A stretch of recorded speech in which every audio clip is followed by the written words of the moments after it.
오늘 제목이 위기의 순간에도 주를 인정하라 뭐 이런 제목입니다. 위기의 순간에도 주를 인정하라. 시작. 예, 여러분들 주의 이름으로 축복합니다. 예.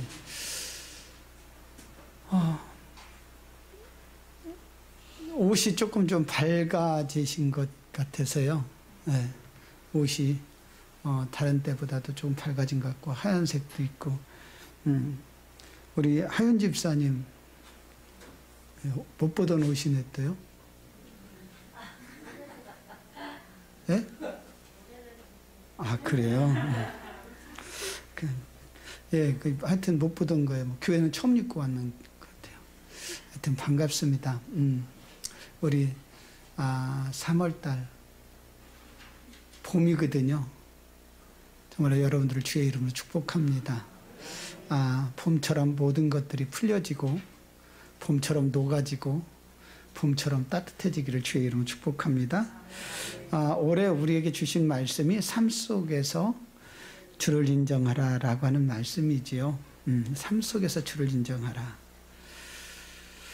어떤 환경 속에서도 예수님을 기억하고 주님을 인정하는 삶을 살기를 주의 이름으로 축복합니다.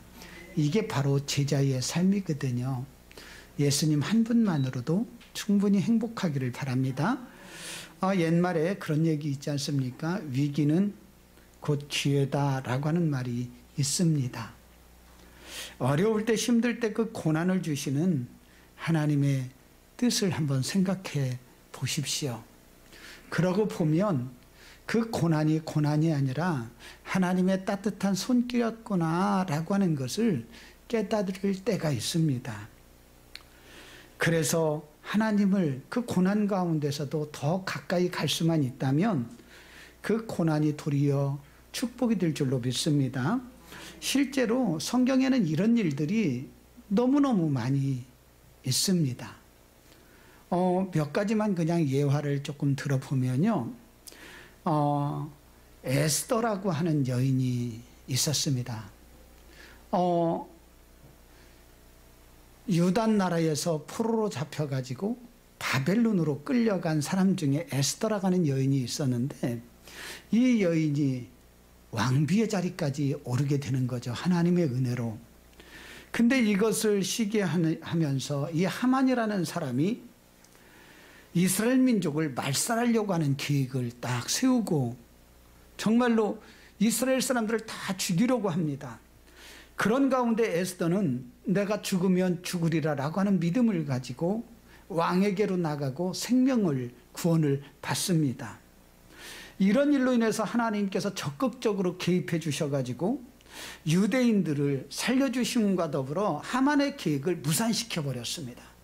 그리고 더 나아가서 그 이스라엘 민족을 죽이려고 했던 그들이 도리어 죽임을 당하는 일이 있었습니다.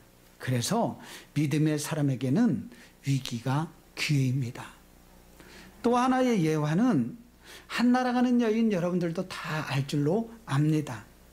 그 한나에게는 본인이 정실이었었는데 첩인 분인나라고 하는 그 여인이 있었습니다.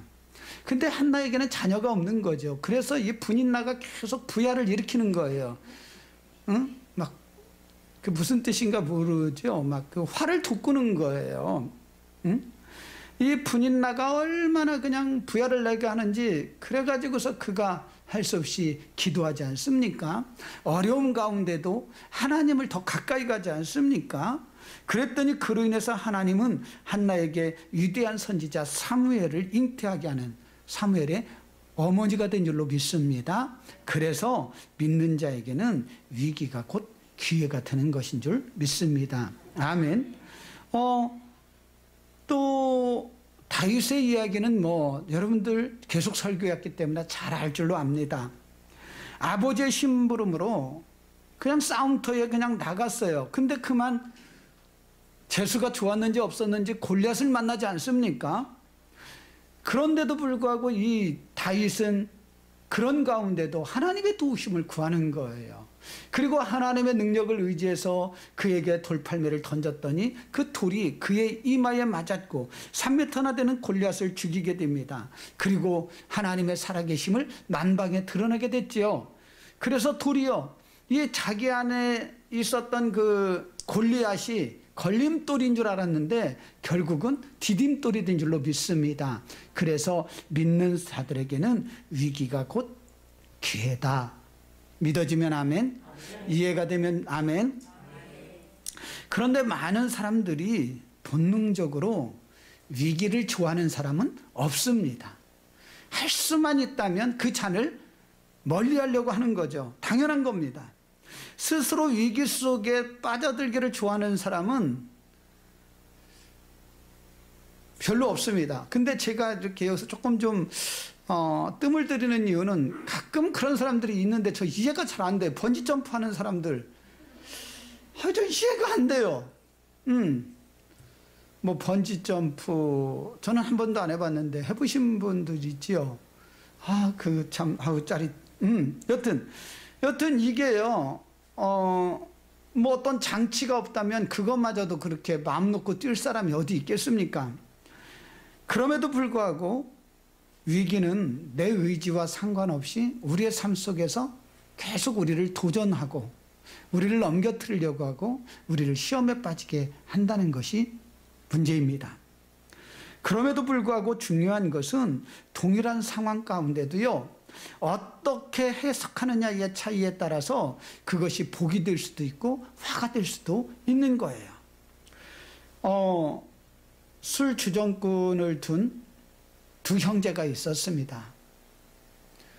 얼마나 아빠가 술을 좋아하는지 맨날 술 먹고 오면은 그저 살림 부시고 어머니 때리고 애기들 잠 안 재우고 그냥 차렷 열중샷 시키고 막, 이건 술만 먹고 오면 그러는 거예요. 근데 큰 아들은 그만 장성해서요 술꾼이 되고 맙니다. 얼마나 술을 잘 먹는지 아버지보다 더한 거예요. 또 그도 또 그렇게 그냥 그 아들들 낳아놓고서 또 차렷 열중샷 시키고 그렇게 잠 안 재고 그러는 거예요. 그래서 물어본 거예요. 어떻게 그렇게 당신은 아버지도 술을 먹게 됐는데 당신도 그렇게 술을 먹고 이러느냐. 그러니까 그럼 내가 이제까지 커오는 과정 중에서 아버지가 술 먹고 주장하고 때리고 부수고 하는 것만 보았는데 배운 것은 그거밖에 없는데 내가 뭘 배운 줄 아느냐. 그거밖에. 그러니 당연하게 나도 술꾼이 될 수밖에 없었고 내가 이렇게 살아가는 것 당연한 거다. 이렇게 얘기를 하는 거예요. 근데 놀라운 것은요, 둘째 아들이에요. 목사가 됐어요. 신기하잖아요. 그래가지고서 이 목사에게 물어보는 거예요. 아니 당신은 아버님이 그렇게 술주정꾼이고 그렇게 갭차반이었었는데 당신은 어떻게 성직자가 될 수 있었습니까? 그러니까 그런 대답을 하는 거예요. 우리 아버지가 매일 술만 먹으면 어머니 때리고 술만 먹으면 주장하고 술만 먹으면 막 우리를 그렇게 힘들게 했는데 그 원수 같은 술을 내가 어떻게 좋아할 수가 있겠습니까? 그랬고 나는 술만 보면 징그럽습니다. 그래서 자기도 술을 안 먹기 위해서 처음에는 교회를 다니기 시작했다가 은혜를 입어갖고 내가 목회자가 되었습니다. 이렇게 얘기하는 거예요. 이건 실화입니다. 똑같은 상황이라도 내가 어떻게 생각하느냐에 따라서 그것이 복이 될 수도 있고 그것이 화가 될 수도 있습니다. 그래서 위기는 위험한 기회다. 이런 이야기가 있습니다. 위기는 위험한 기회다. 시작. 위기는 위험한 기회다. 예, 그래요. 예수님과 제자들에게 찾아온 위기도 마찬가지였었습니다. 예수님은 오늘 본문 앞에서 어떤 일이 있었냐면 보리떡 5개와 물고기 2마리로 5,000명을 먹이고 12광절을 남게 하는 그런 기적을 베풀었습니다. 이런 이적을 행하신 거예요.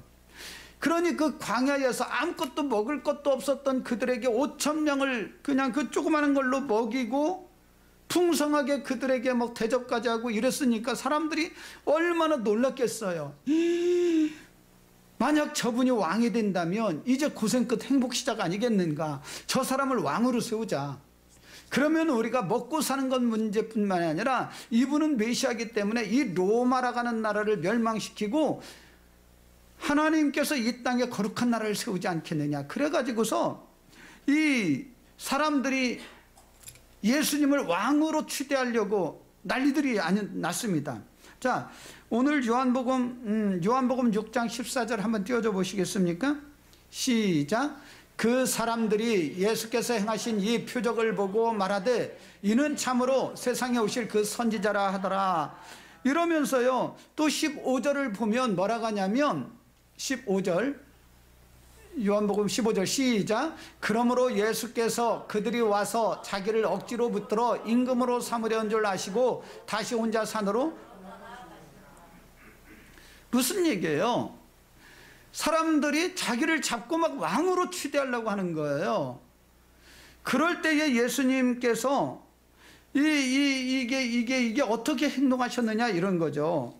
응? 세상 사람들은 이런 상황이 오면 모두 다 기회라고 생각하지 않겠습니까?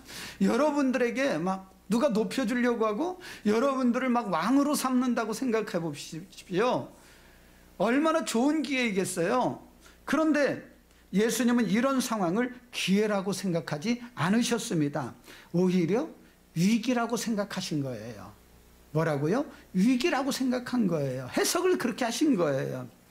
예수님은 이 땅의 모든 사람들을 구원하러 오셨지 정치적인 메시아로 오신 분이 아니기 때문에 그렇습니다. 하나님의 뜻과는 거리가 없는 거예요. 그렇기 때문에 하나님의 뜻과 멀어지는 것은 위기입니다. 무슨 뜻인가 이해가 되시나요?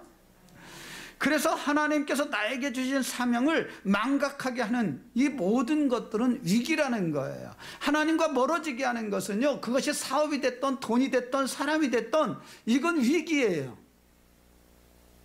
망하기를 주의 이름으로 축복합니다. 아멘 하셔야 돼요. 하나님과 멀어지게 하는 그런 것들이 있다면 끊어버려야 되고 정말로 이것들은 부서뜨려야 될 우상이 되고 맙니다. 예수님에게는 무리들이 왕으로 세우려는 그것이 바로 위기라는 거예요. 그래서 그것을 멀리 하시는 거예요. 가끔 군중들의 환호성에 도취되어서 자신의 사명을 망각하는 분들이 있습니다. 사업 때문에 그렇게 기도하던 분이 사업이 잘 되고 나니까 하나님을 망각하는 분들이 있습니다. 이것은 축복이 아니라 저주입니다. 사업이 성공해도 인기가 있어도 여러분들 주님과 멀어지지 않기를 주의 이름으로 축복합니다. 본문 22절과 23절 같이 봉독합니다. 시작. 예수께서 즉시 제자들을 재촉하사 자기가 무리를 보내는 동안에 배를 타고 앞서 건너편으로 가게 하시고 무리를 보내신 후에 기도하러 따로 산에 올라가시니라. 저물매 거기 혼자 계시더니 예수님은 이것을 위기라는 것을 알았어요. 그렇기 때문에 제일 먼저 하신 것이 즉시 제자들을 보내신 거예요. 당신과 떨어지게 하셨다는 거예요. 무리들과 떼어놓으셨어요. 그리고 배를 타고 먼저 그 호수를 건너가게 하신 거예요. 그리고 두 번째 하신 것이 무리를 흩으신 거예요. 다들 돌아가라. 그리고 나서 세 번째로 예수님은 산으로 홀로 기도하러 올라가신 줄로 믿습니다. 유혹의 자리를 피해서 산으로 가서 늦은 시간까지 홀로 기도하심으로 자신에게 찾아온 위기를 극복하신 줄로 믿습니다. 혹시 우리 중에 신앙의 위기를 가져오고 있는 분이 있다면 기도하시기를 바랍니다. 바로 이때 마음이 흔들리고 자신의 비전을 잊어버릴 수가 있기 때문에 그렇습니다. 내 인생에 이런 유혹이 찾아올 때에는 먼저 기본으로 돌아가는 거예요. 하나님 앞에 홀로 머물러 있는 시간을 더 많이 보내십시오. 예수님처럼 엎드리시는 여러분들 되기를 주의 이름으로 축복합니다.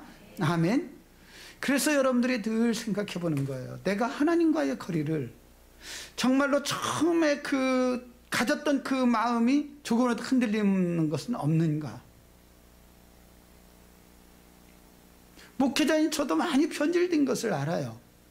처음에 목사가 되었을 때는 오직 주님만을 따르겠다고 그렇게 고백을 했는데, 주님만을 위해서 살겠노라고 그렇게 고백했는데 어느 날 보니까 살기 위해서 밥도 있어야 되고 살기 위해서 돈도 있어야 되고 살기 위해서 여러 가지가 있는 거예요. 변질돼요.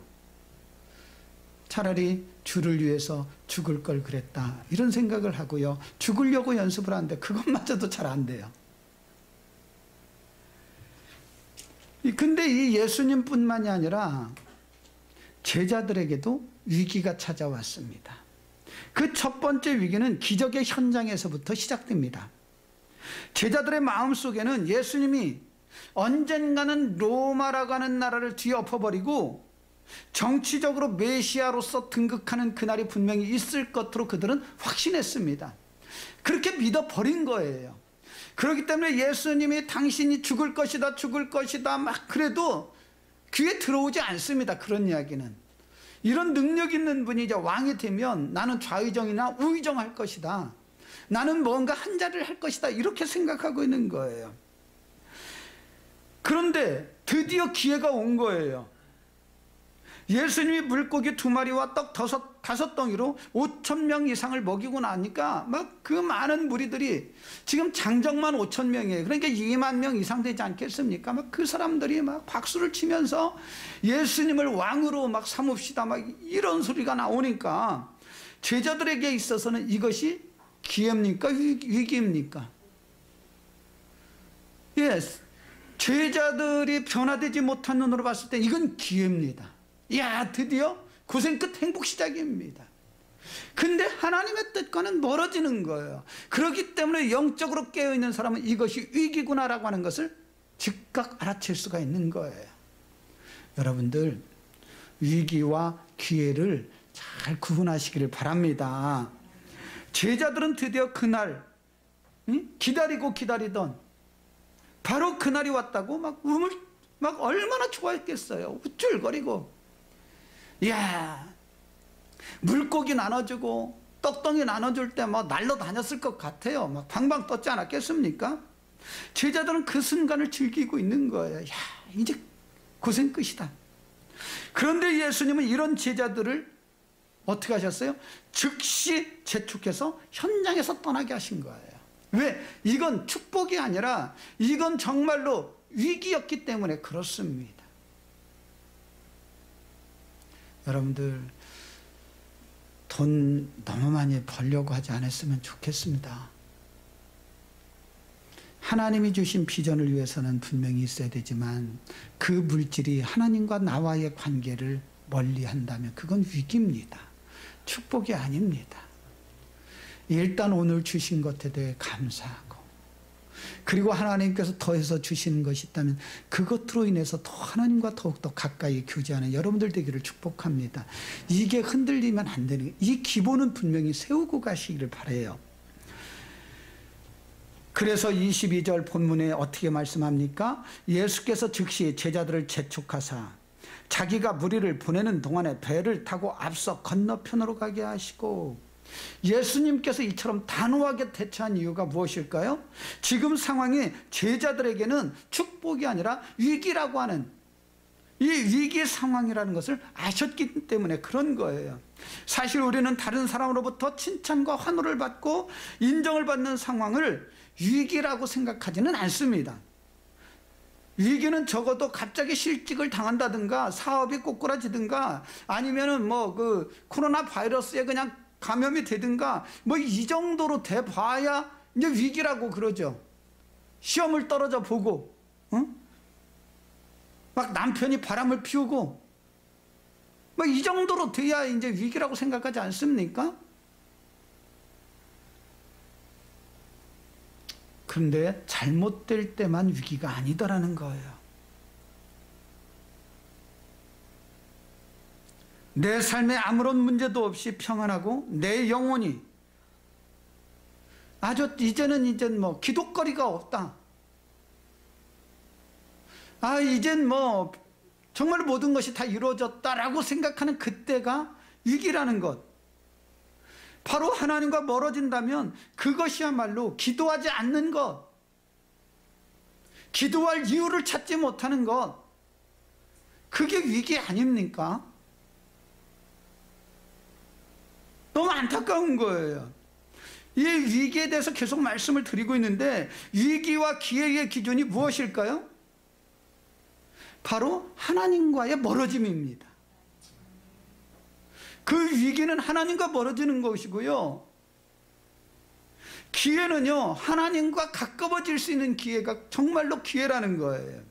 만약 좋은 대학에 합격하고 좋은 직장에 입사하고 사업이 잘 되더라도 하나님과 멀어진다면 그것은 내 영혼의 심각한 위기 상황이에요. 이건 사이렌 울려야 됩니다. 반면에 지금 당하는 고난 때문에 하나님 앞에 머물러 있는 시간이 많아지고 주님께 더욱더 간절하게 기도하고 간구할 수 있다면 이 고난은 위기가 아니라 축복이 되는 거예요. 그리고 두 번째, 제자들, 이 제자들에게 만난 위기는 뭐냐면 풍랑으로 인한 위기였었습니다. 이건 고난의 위기죠. 앞에서는 축복 같은 위기였다면 지금은 이 육체적인 고난이었지만 바로 그때가 주님과 함께하는 시간이었다는 거예요. 그래서 예수님은 제자들에게 배를 타고 건너편으로 즉시 가니라. 그러니까 12명의 제자들이 배를 타고 이제 그 갈릴리 호수를 건너갑니다. 말씀에서 순종하는 거예요. 그리고서 그렇게 가고 있는데 풍랑이, 이럴 수가 있어요? 24절 시작. 배가 이미 육지에서 수리나 떠나서 바람이 거스름으로 물결로 말미암아 고난을 당하더라. 우리는 흔히 말씀에 순종할 때만 위기가 찾아온다고 생각을 합니다.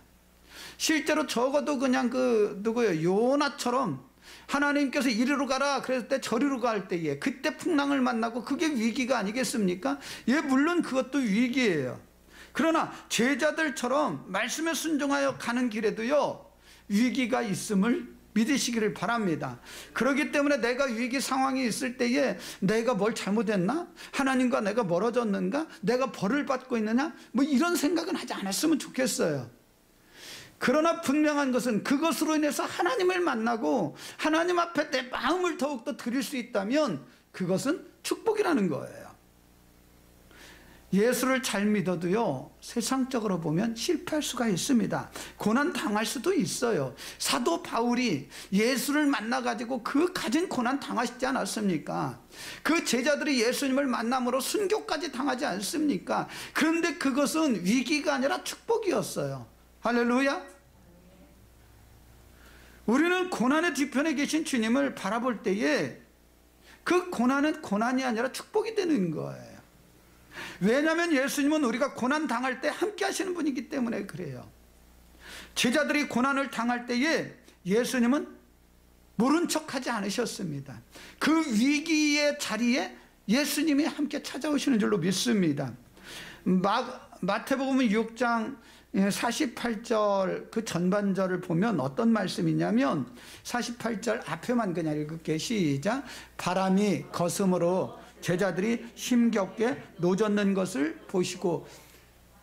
우리 예수님은요, 그 자리에 안 계셨어도 제자들이 고통 가운데 있는 것을 보셨다는 거예요. 할렐루야. 이 예수님은 바람과 사투를 벌이고 있는 제자들을 보셨어요. 이 말이 무슨 얘기예요? 여러분이 처해 있는 고난의 현장을 예수님은 직접 보고 있음을 믿습니다. 그러면 즉각 와서 좀 도와주셔야 되는데 왜 예수님 그럼 즉각 그렇게 오시지 않을까? 여러 가지가 이유가 있어요. 하나님의 하나님인 되심을 드러내라고 하는 거예요. 내가 어느 정도 힘이 있을 때는 내 노력으로, 내 힘으로, 내 어떤 지혜로 이 문제를 해결했다, 이렇게 자기를 높일 수가 있거든요. 근데 기진맥진해서 아무것도 할 수 없고 그럴 때에 예수님께서 도와주시면 정말로 하나님의 살아계심이 드러나지 않겠느냐는 거예요. 뭐 그런 겁니다. 인생의 풍랑을 만나 힘겹게 노를 젓고 있는 여러분의 지친 모습을 예수님은 보고 계신 거예요. 사방으로 우겨쌈을 당해서 진퇴양난의 상황에서 발을 동동 구르고 막 그만둘 수도 없고 더 이상 나갈 수도 없는 상황. 뭐 신문지상에 요새 계속 매스컴에 뛰지 않습니까? 이 어렵게 해서 그냥 대출 받고 뭐하고 해서 사업을 열었는데 문을 열으면 더 손해고 문을 닫아도 손해고 문을 열을 수도 없고 닫을 수도 없고 어디에 얽매여서 그래요? 이거 위기 상황이거든요. 어려울 때 주님의 얼굴 보라. 정말로 사랑의 주님을 바라볼 수 있는 여러분들 되기를 축복합니다. 사방으로 우겨쌈을 당해서 진퇴양난의 상황에서도요, 발을 동동 구르고 있는 여러분의 모습을 예수님은 보고 계신 거예요. 그렇기 때문에 여러분들 고난 가운데도 예수님 나 아시죠?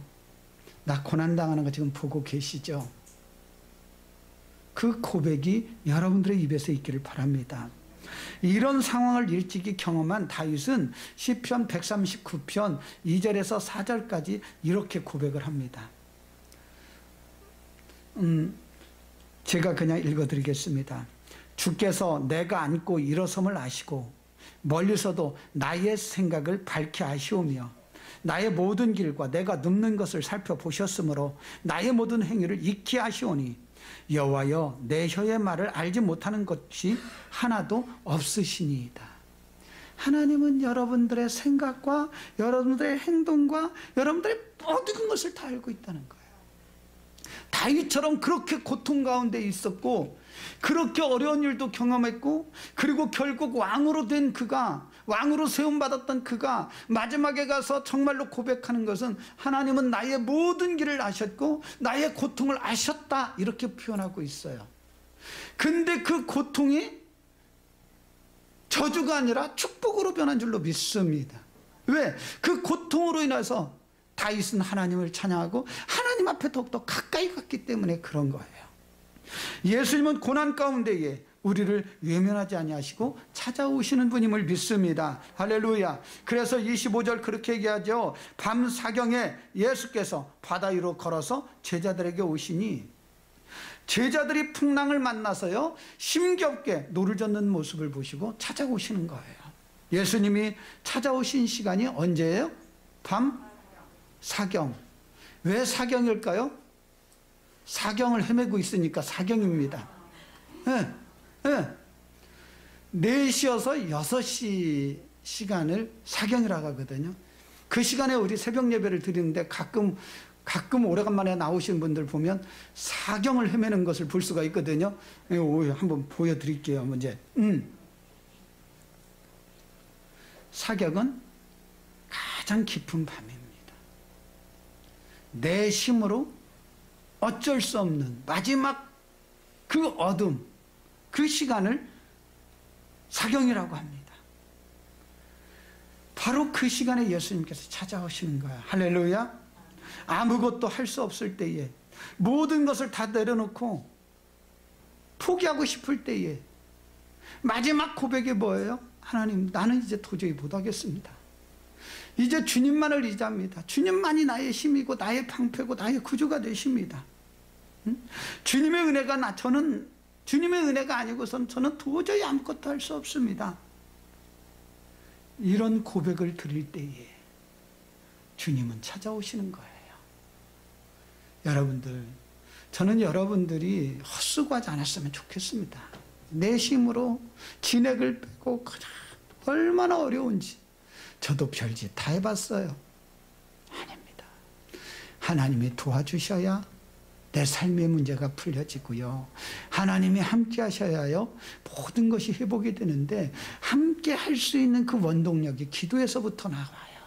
기도 외에는 이런 유가 나가지 않는 거예요. 코로나라고 힘들다고 하고요, 사업이 어렵다고 그러고요, 그럼에도 불구하고 기도하지 않는다면 그것은 아직 내 힘으로 어떻게 뭔가를 해보겠다라고 하는 그런 의지가 있기 때문에 그런 거거든요. 사람의 끝이 하나님의 시작이라는 말이 있습니다. 정말로 그래서 하나님께서는, 그런 말이 맞는지 몰라도 하나님은 티를 내시는 분이에요. 내가 했다? 하나님이 하신 영광을 우리가 가로채는 것을 아주 싫어하시는 분이에요. 예수님은 밤 사경에 물 위를 걸어와서 풍랑을 잔잔하게 하십니다. 그리고 예수님이 배 위에 오르시자 바람이 그쳤습니다. 예수님만이 내 인생의 풍랑을 잔잔케 하실 수 있음을 믿으시기를 바랍니다. 예수님이 내 배에 오르셔야만이 풍랑이 잔잔하게 되는 거예요. 근데 안타까워요. 제 삶을 하다못해 제 삶을 제가 말씀을 드려도 목사님이니까 이렇게 말하지 마십시오. 똑같거든요. 30년 봤을 때도 똑같이 고생. 가슴 메어지게. 20년 전에도 고생. 지금 봐도 그냥 지금도 내 힘으로 하려고 그래요. 내 힘으로. 언제 그 힘이 빠질는지, 언제 나는 안 됩니다, 내 힘으로는 어쩔 수가 없습니다라고 고백하는지 모르겠습니다. 위기의 순간은 주님과 멀어지는 그 순간이 위기입니다. 그래서 그 위기의 순간에는요, 정말로 주님을 바라보는 거예요. 기도로 나아가는 거예요. 근데 더 중요한 것은 위기가 닥쳐왔다 할지라도요, 여러분들 두려워하지 않기를 주의 이름으로 축복합니다. 왜냐하면 예수님께서 그 시간에 찾아오기 때문에 그래요. 그래서 그 위기의 순간에 주님을 만날 만한 때고요, 그 위기의 순간이 바로 주님 앞에 도움을 구할 시간이고요, 주님의 기적을 경험할 시간이 바로 그 시간인 줄로 믿습니다. 어떤 어려움 가운데도 하나님은 도와주시는 분임을 믿습니다. 할렐루야. 그렇기 때문에 여러분들 위기가 왔다 할지라도요, 두려워하지 마십시오. 더 주님을 의지하고 주님의 얼굴을 구하기를 바랍니다. 지금 여러분에게 닥친 인생의 위기가 무엇인지 저는 알지 못하겠습니다. 누구도 예상하지 못하고 있는 나만의 어떤 아픔도 있을 수도 있습니다. 여러분이 경험하고 있는 위기가 저는 추락이 아니라 도리어 주님을 만나는 기회가 되기를 주의 이름으로 축복합니다. 위기의 순간에도 주님을 신뢰하고 주님을 증거하는 여러분들 되기를 주의 이름으로 축복합니다. 기도하겠습니다.